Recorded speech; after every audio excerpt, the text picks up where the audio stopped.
Hi, I'm Victor, And I'm Candice. and this is Social Media Made Me Do It, IRL. We're here to inspire real lessons. We're so happy to have you. And if you're new, don't forget to click the subscribe button and the bell for notifications when we drop our next video. What's going on? Today we're talking about self-awareness, and we're so excited for this topic because we have been working hard on our own lives and our own self-awareness. And really, self-awareness is key to living a life with happiness and success. And really, we all have self-awareness. And you may believe that. You know who you are, right? Who are you? When you look at the mirror, you can see that person looking back at you. And I mean, and I'm almost certain that we all have self-awareness because of that video we watched. You know, it starts at such an early age. Yeah, so the video that we watched, actually, it really gave me a different perspective because when we're children, believe it or not, we are aware. We are aware beings. And the study that we watched, I forgot the exact name of it, but it was this little child, it was a baby, and they put a little dot on the baby's head, or on their forehead, rather. And they put the baby in front of a mirror. And so it was up to the baby to either touch the mirror of himself in the dot, or to touch himself to know that the dot was on him. And the study showed that the baby actually touched himself with the dot. Yep. So, and the baby was like 18 months. 18 months. So it goes to show that we have been self-aware from as little as 18 months up until our adult lives right now. However old you are a self-aware being. And as much as we like to think that we're not, or as much as we like to pretend that we're not, we really, truly are. Yeah. I think what that video really helped us understand is that self-awareness is cultivated at such an early age. Yeah. But there's somewhere between the line between that time when we're a child and to the age that we are now that we kind of lose that self-awareness aspect to ourselves. Like, we understand who we are when we look in the mirror. How much of ourselves are we fully aware of? Because looking at yourself in the mirror is one thing, but really to understand your beliefs, your thoughts, your feelings, and why you do the things that you do, to really understand all of that, that is self-awareness. Yeah, and Gary Vee said it best. He wishes that there was like a potion out there that we can all just like inject ourselves with self-awareness, because wherever you are in your journey, being aware of where you're at, especially it comes down to like your beliefs, and we've done so many different videos on these different topics, but self-awareness is the foundation. You have to be self-aware in order to even know who you truly, truly are. Yeah. And like we said, I mean, it gets lost somewhere along the road as we're growing up because of, I think, of all the systems that have been set in place for us. You know, we have been told how to live, how to think, how to believe, how to breathe, you know, and we really don't take initiative for ourselves. We really don't take action. We only take action according to what's told to us. So go to school, okay, we'll do it. You know, get married, have some kids, have a career, okay, we'll do it. You know, we're just living by society's standards, and though that's okay, there's nothing wrong with that. We think that it's better when you are navigating your own life according to how you want to do it. That requires self-awareness. And everything that you just said are beliefs that were put onto you. So you have the choice to choose if that is something that you want to continue doing. And that's why we think that this self-awareness video is so, so important, because we are trying to not only wake up our friends and our family, but we want to be able to wake up the masses and have them understand that self-awareness is not just like, I feel like when you go on Instagram and you're scrolling, we're like, oh, self-awareness, but are you truly aware? Do you remember when you were a child and your mom or your dad probably told you, don't touch the stove, it's hot, right? But were you really aware that if you touched the stove that you would burn yourself? Because I'm thinking that as we're small, we're kind of told to live this certain kind of way. Now, mind you, we have the ability, we are self-aware beings. We know when there's something on our forehead for the most part. But the reason I think why we lose this ability of self-awareness, or rather to cultivate this understanding, is because the way we're kind of brought up. And I don't think it's wrong. I don't think our parents were trying to, treat us in a bad way. But if they're I don't telling think us they knew. something, I don't think they even knew about self-awareness. That's the thing. So of course we're going to learn by example, because if they don't know, then how would we know? Exactly. And that, that in itself takes a lot of compassion and understanding, and that all intertwines with self-awareness, being able to, being able to forgive your parents for, the things that they told you to believe or the way they raised you, because they may not have understood themselves. So it's really important to understand that forgiveness is important too. But when when we're kids, just to hop back on that, when we're kids and our parents tell us, don't touch the stove, it's hot, we automatically think, okay, it's hot, we can't touch it. But we don't know why. And I think that's important. We need to understand why so that we can make our own executive decisions. And if the parent would have said something more like, don't touch the stove, the fire was on, and the fire can cause a lot of pain if you touch it. The fire is very hot. Give them a full explanation. And, granted, children are children, and I mean, humans are humans, and we're curious beings. So the child may still touch the fire and find out for itself that it was indeed hot, and now it knows next time not to do that. But for the most part, sometimes kids just won't touch it, and they're just kind of doing what they were told. Don't do it. I don't know why I can't do it. Apparently it's hot. Something about hot causes pain. I don't know. So I think I was more that kid. I'm gonna touch the fire because I feel like I want to feel for myself and understand for myself why it's so hot and what's this big danger behind it. So if you're looking to create this new life for yourself, let's say you're looking to graduate school maybe, or you're looking to start working in your new career found job, or there's someone that you're talking to and you want to build up on this relationship, whatever it is that you're looking to do in the future, that you want to cultivate almost, it starts somewhere, right? And it starts with this belief, this overall self-awareness of who you are, what you want out of life, what you're, kind of the steps that you want to take. These are all very important components to achieving that end result that you're looking to achieve, like graduating school, growing a relationship and all that good stuff. It takes a lot of self-awareness. So some things that I do for self-awareness is I really do sit with my thoughts a lot. Believe it or not, I love to meditate, and I'm aware that my thoughts are coming in and out as I'm meditating. But also throughout my day, as I'm like doing things, I'm more aware, I think, now than ever before. Like, say if I'm like driving and I'm like, I'm hungry, but I'm like, I shouldn't eat right now because you know what? It's almost dinner time and you're not snacking, so I will just keep driving. I'm aware of like these thoughts that are coming up in my head. Sometimes I'm feeling anger and sometimes I'm feeling sadness. And instead of just like not feeling those emotions, I'm aware of them and I feel them out. And as I'm feeling them out, I'm like, I know why I'm feeling this way. It's just knowing. I feel like it's the underlying knowing of yourself. And that for me, there's so many different things throughout my day that self-awareness pops up now more so than ever before. Yeah, I think it takes a lot of discipline as well to, first off, be aware of those thoughts and those feelings and those behaviors. And then I think also it takes a lot of discipline to not act on those thoughts, beliefs, or behaviors. So that's awesome. That's definitely a lot of self-awareness.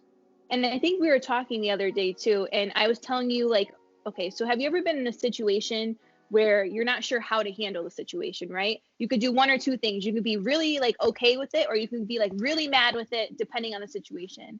And I think I said this too. I'm like, just be aware that there's so much duality in the world that we are all aware of what we believe to be true. So if I'm feeling some way, what I believe to be true, I'm feeling that way so hard. But you could be feeling the opposite because what you believe to be true, you're feeling that so hard. So I think that self-awareness is knowing that we as individuals too all have our own thoughts and that we all believe what we want to believe. And I think in this time especially with like the quarantine going on and everybody believing that we should either A, go back out into the world, or B, stay at home. Yeah. It's being aware that this is how we feel. What we feel isn't always the fact, but we believe it to be true because that's how aware we are. Right. That And makes there's sense. level. It does make sense. You know, that I just went through that yesterday on Facebook. I put up a post of a video that I saw, and not that I believed it fully, but it did touch me in a way that I needed to share it with the world, and I wanted to kind of hear what everybody else thought on the video. Yeah. You know, I was extremely mindful when I posted the video.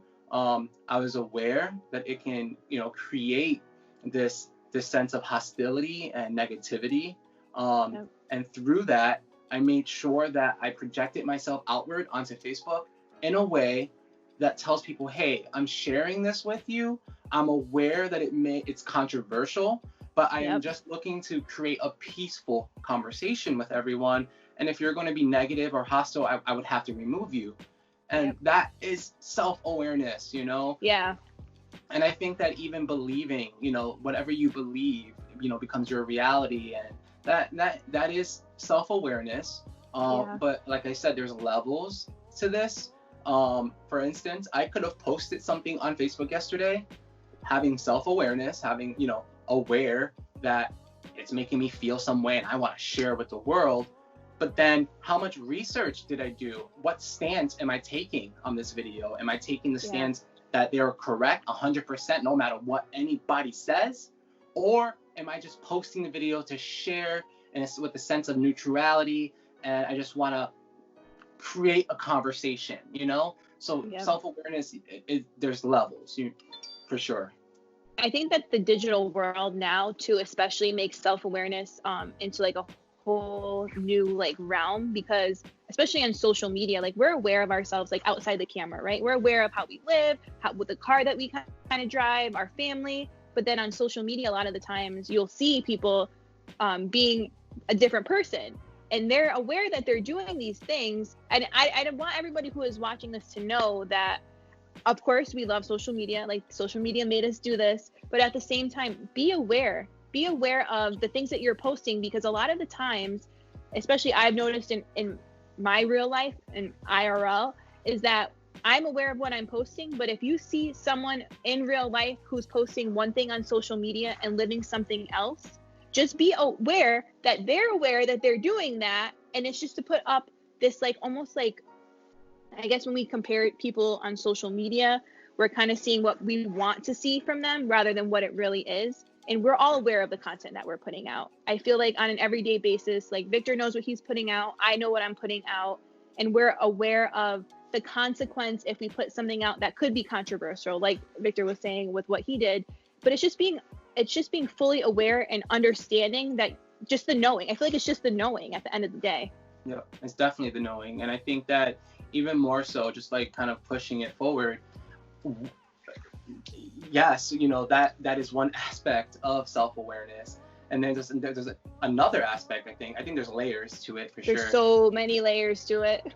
Yeah, and there's times when we, just going back to social media, a lot of times we see other people on social media and we are aware of the content that they're putting out, but then it's creating this sense of like sadness within us. It's creating this sense of like jealousy or comparison or anger or whatever the case is, because of the content that you're seeing. You see people happier than you. You see people doing more things than you. You see people with a family that you always wanted. You see people getting their degrees. Yeah, you're getting all these kind of feels, which are real feels, and it's normal to feel the way you do, because you're creating this sense in your mind that you don't have something that you want so badly, but everyone else around you has it. Yeah. You're aware. I see that. But how aware are you? You have to understand that this is just social media. This is just content that people are throwing out. Sometimes people pay to, there's a place I think in California where influencers sit in the airplane. It's a fake airplane. Crazy. Just to take social media pictures. So you think that this influencer is going on a trip to Dubai, but really they're just in California in a fucking pit somewhere taking a picture with some low-grade camera guy probably. Like, you have no idea what's on the other side. Deception is real. but have that awareness that deception is real. Have that awareness that, you know, what you see is not always what you get. And understand that you are just as good, even if this image or whatever it is that you're comparing yourself to, or whatever it is that you're viewing, understand that that is what it is. And that's almost okay. It's almost considered like the public awareness, because there's two different types of self-awareness. It's what you see in the public, and it's what you see private. And I feel like public awareness is, I feel like social media, especially during this time, especially because we're not going out right now and you're seeing everything digitally. Oh yeah.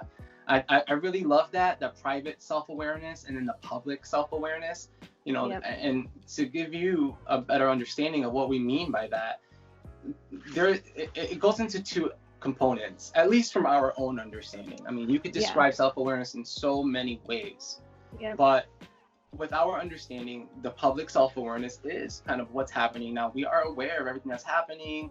We are aware of what we're seeing, what we're viewing. So I just want to touch on to what you said, because I can relate in terms of public awareness. And this stems back to going back to high school, where I was aware of the friends that I was hanging out with maybe weren't the best kind of friends for me, but I conformed to be like them. But I was aware. I changed the way I talked. I maybe didn't even talk that much. I changed my appearance.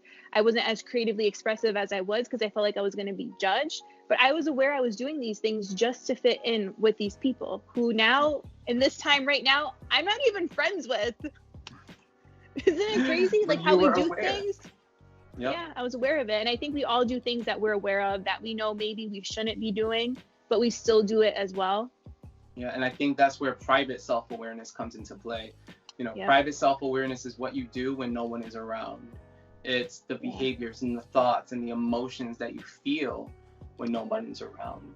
It's, you know, what you really truly believe about yourself. You know, that right there is self-awareness, because you don't speak about it in real life. You kind of just keep it closed in. Like if we're out in public and we're introverts, people see us as a human being. We're conforming by, you know, wearing clothes, the right clothes, we're matching, you know, we got our, especially these days, we got our mask on, we're taking social distancing serious, you know, we're complying with the way things are supposed to be, which is right now, it's so important to be social distancing and taking these things seriously.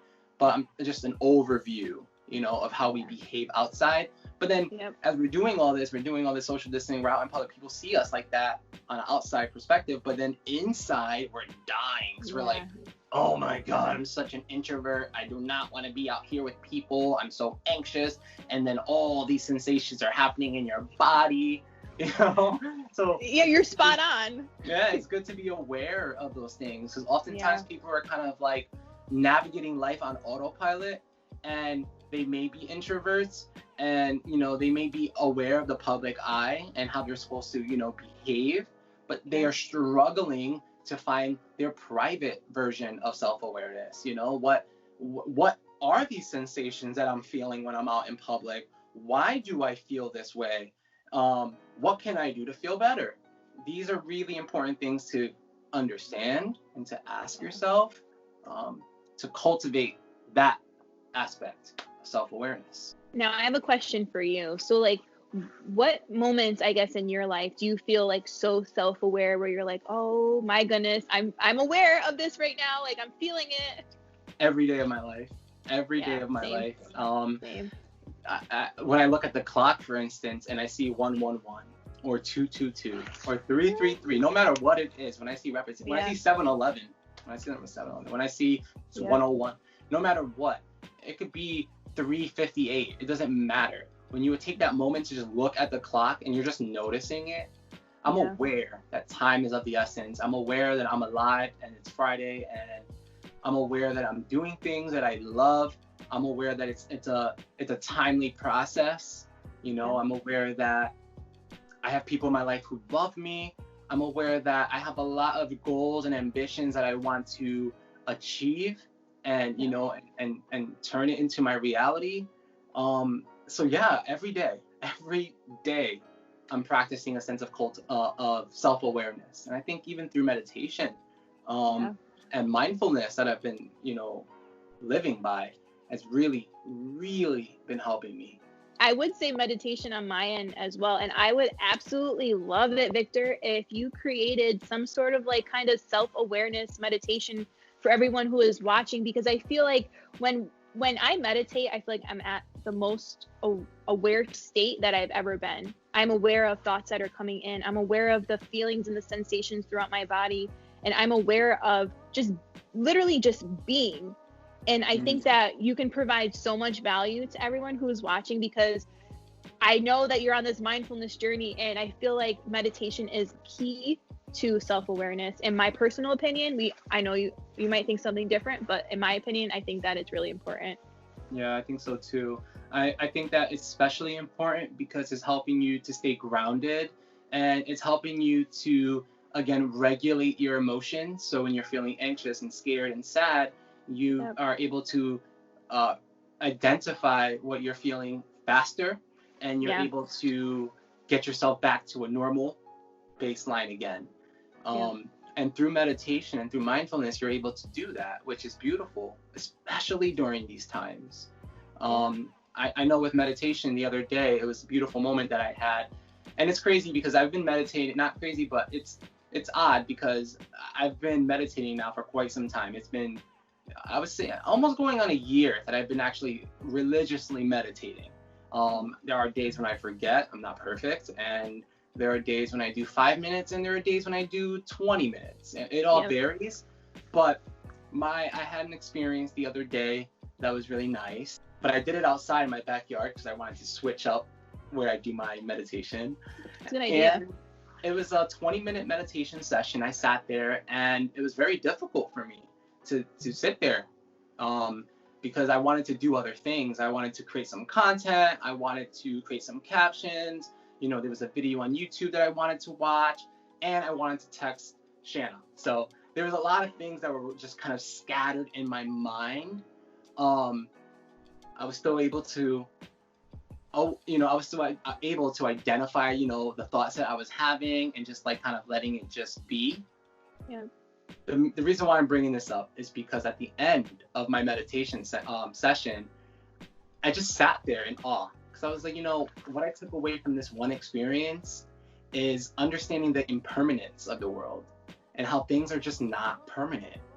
Because I was able to start my meditation session noticing my breath as the air came in, and as it went through my body, and then as it went out. And it just helped me to identify so much. Like, wow, even the breath, air comes in, but you can't keep it permanently. You got to release it. And then these thoughts that I was having, they were coming, but then they were going. And though it felt so important, it just went. I had an itch on my cheek. I remember it. I wanted to scratch it, but I was like, no, let me just be aware of this sensation. Let me be aware of what's occurring. And it went away. It went away. Yeah. I expressed awareness, but then I went back to my breath. And before I was like, oh shit, what happened to that itch? It went away. Impermanence. Nothing is forever. So I thought that was beautiful. It was an enlightening experience. It was I love that. A moment of self-awareness, I would like to think. No, that is self-awareness in itself. It was a great moment. It was so much fun. I had to share. No, I love it. No, I love that. And I think that's why I feel like meditation is so important, especially for you who are watching. You don't have to meditate. You can just sit, be still, look at something on the wall. Just be without touching your phone.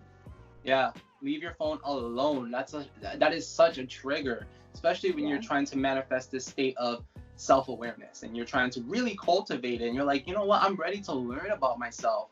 But if you have your phone right there face up and it's on, that notification bell, it does something to our psyche. And I don't know about you, but when it happens to me during meditation, I get these sensations in my body that's like, oop, alert, you have to go check your phone.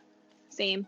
It takes a lot of discipline not to, but there have been times when, I'm trying to study or I'm trying to focus on a video or something, and that bell goes off my phone. Even if it's on vibrate, if it's on my bed, I already want to look at it.